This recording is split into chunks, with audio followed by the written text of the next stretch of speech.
안녕하세요. 이시우TV의 이시우입니다. 해당 분석은 초안 분석이며 최종 분석과 픽은 하단 댓글에 있는 링크로 문의 주시면 방입장 도와드리도록 하겠습니다. 방입장은 무료로 진행되며 절대 금전적인 요구를 일체하지 않습니다. 이번 분석은 승부식 156회차 해외 축구 2경기 분석 진행해 보겠습니다. 나폴리는 4-3-3 포메이션을 바탕으로 한 공격적인 경기 운영을 통해 상대를 지속적으로 압박하는 전략을 즐겨 사용합니다. 최근 제노아와의 맞대결에서 2대1로 승리하며 연승 행진을 이어가고 있는 만큼 팀의 전반적인 경기력은 상승세를 타고 있습니다.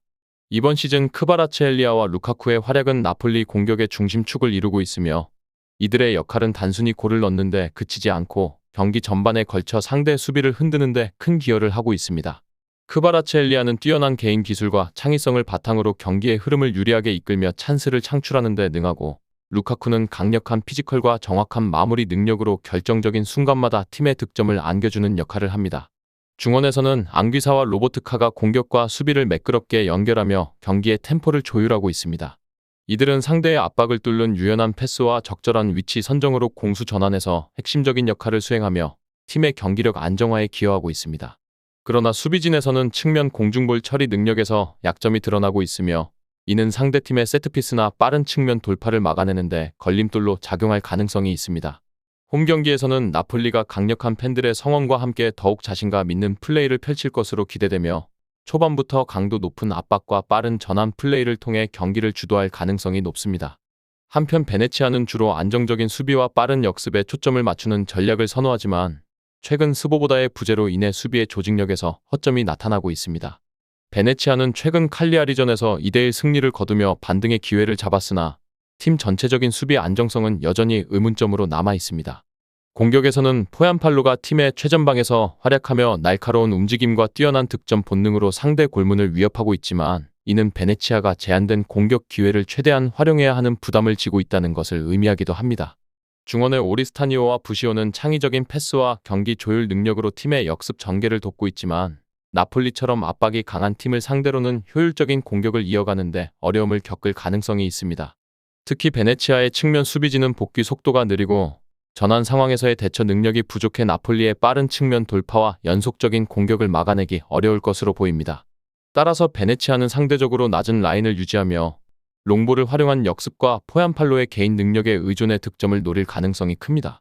결과적으로 이번 경기는 나폴리가 경기 주도권을 장악하며 공격적인 플레이로 베네치아를 끊임없이 몰아붙이는 양상이 될 가능성이 높습니다. 베네치아는 수비적으로 버티며 한두 차례의 역습 찬스를 노릴 수 있겠지만 전반적인 경기력에서 나폴리를 상대로 버티기는 쉽지 않아 보입니다. 나폴리는 크바라츠헬리아와 루카쿠의 활약을 앞세워 다득점 승리를 거둘 가능성이 크며 최종적으로 3골 이상의 차이로 여유 있는 승리를 기록할 것으로 예상됩니다. 이 외에도 다른 축구 분석과 야구 분석 및 종합픽이 궁금하시다면 하단 고정 댓글 링크로 문의주세요.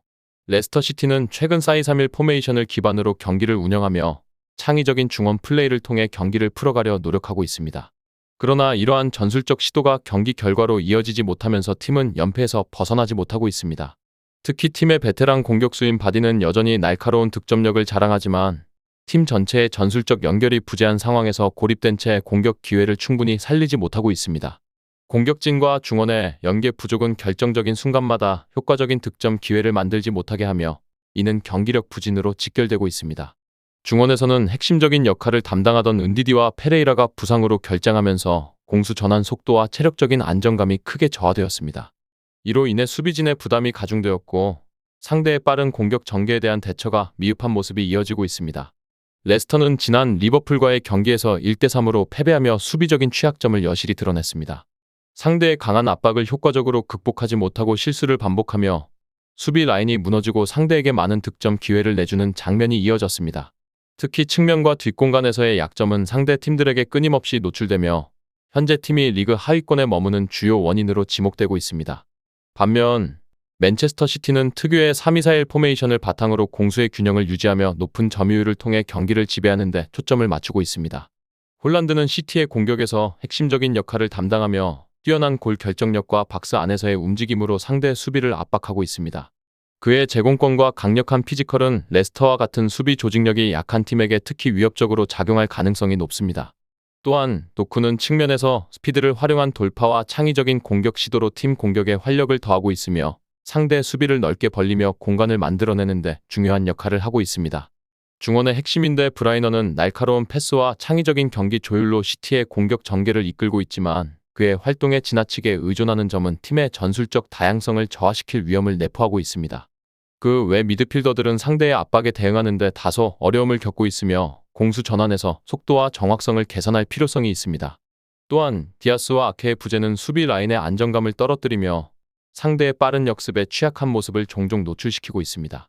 이러한 문제는 에버턴과의 최근 경기에서 1대1 무승부로 이어지며 팀의 공격 효율성과 수비 집중력이 아쉬움을 남기는 결과를 초래했습니다.